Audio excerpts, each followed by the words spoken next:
नमस्कार, तुम्हा सर्वांचं स्वागत आहे माधुरीज रेसिपी मराठीमध्ये। आज आपण बघणार आहोत एकदम पौष्टिक आणि सुंदर अशी चटणी। कोणीही आवडीने खाईल। बीटरूट पासून बनवलेली ही चटणी एकदम बनवायला सोपी आहे आणि बहुतांशी सर्वजण कंटाळा करतात बीट खाण्यासाठी, पण ही चटणी बनवली तर खूप पौष्टिक आणि शरीरासाठी सुद्धा तितकीच महत्त्वाचं असणारे हे बीटरूट। याची चटणी बनवण्यासाठी पटकन रेसिपीला सुरुवात करूया। या ठिकाणी मी पॅन ठेवलेला आहे, त्यावरती 2 ते 3 चमचे तेल टाकलेला आहे।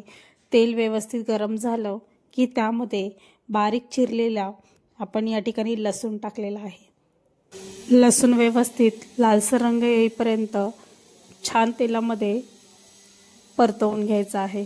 ही चटणी बनवण्यासाठी अजिबात जास्तीच्या साहित्याची गरज नसते, घरात उपलब्ध असणाऱ्या साहित्यापासूनच बनते। लहान मुलं ही चटणी खूप आवडीने खातील। थोडेसे जे स्पायसी बनवली ना खूप छान लागते।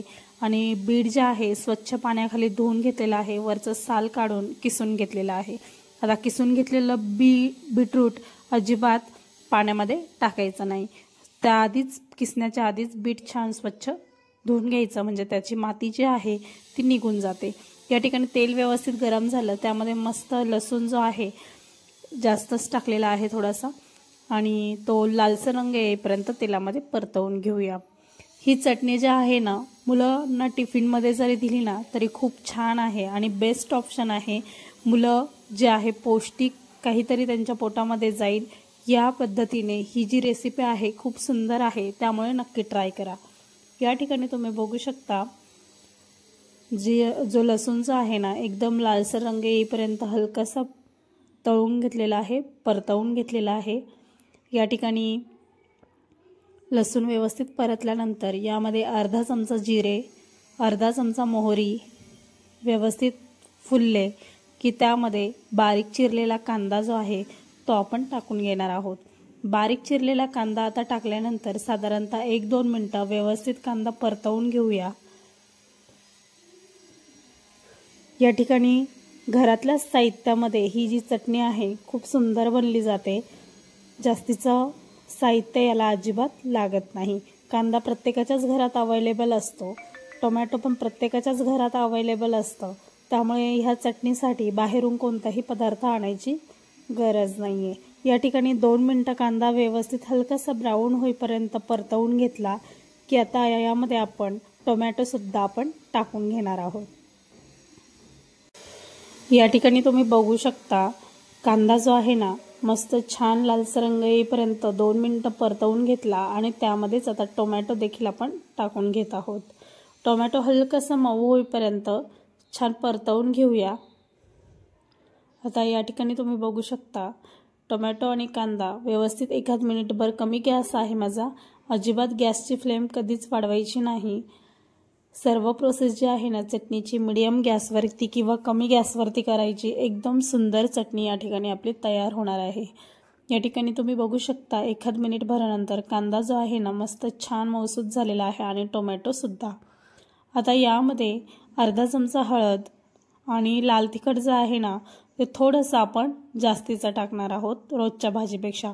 कारण काय आहे की बीटरूटचा टेस्ट जी आहे ती थोडीशी वेगळी असते आणि यामध्ये आपण लाल तिखट टाकलं ना तर ते खूप छान स्पायसी आणि थोडंसं गोड, थोडंसं व्यवस्थित त्याची टेस्ट लागते, त्यामुळे थोडंसं लाल तिखट आहे ना जास्तीचं टाकायचं।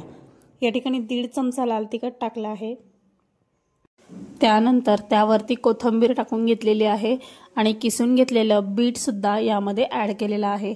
आता काय करायचं, सर्व साहित्य व्यवस्थित 1-2 मिनिट मिक्स करायचं आणि त्यामध्ये मीठ टाकून चवीप्रमाणे त्यावरती झाकण ठेवून ही जी चटणी आहे 7 ते 8 मिनिटं कमी गॅसवरती शिजवून घ्यायची।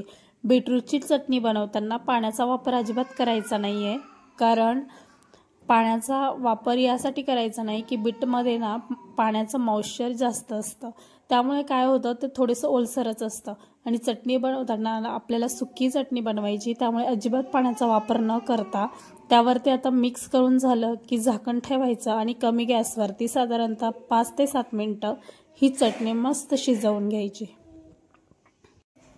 या ठिकाणी आपली चटणी जी आहे ना खूप पटकन तयार होते, अजिबात फारसा वेळ लागत नाही आणि एकदम कमी साहित्यामध्ये एकदम पौष्टिक मुलांच्या टिफिनसाठी किंवा ऑफिसच्या डब्यासाठी तुम्ही झटपट ही चटणी बनवू शकता। खूप सुंदर रेसिपी आहे। व्हिडिओ आवडल्यास लाईक करा, कमेंट करा, सबस्क्राईब करा आणि बेल आयकॉन दाबायला विसरू नका। माझ्या नवनवीन व्हिडिओचे नोटिफिकेशन तुम्हाला येत राहतील आणि याने काय होईल, तुम्ही माझ्या नवनवीन रेसिपीज बघू शकता।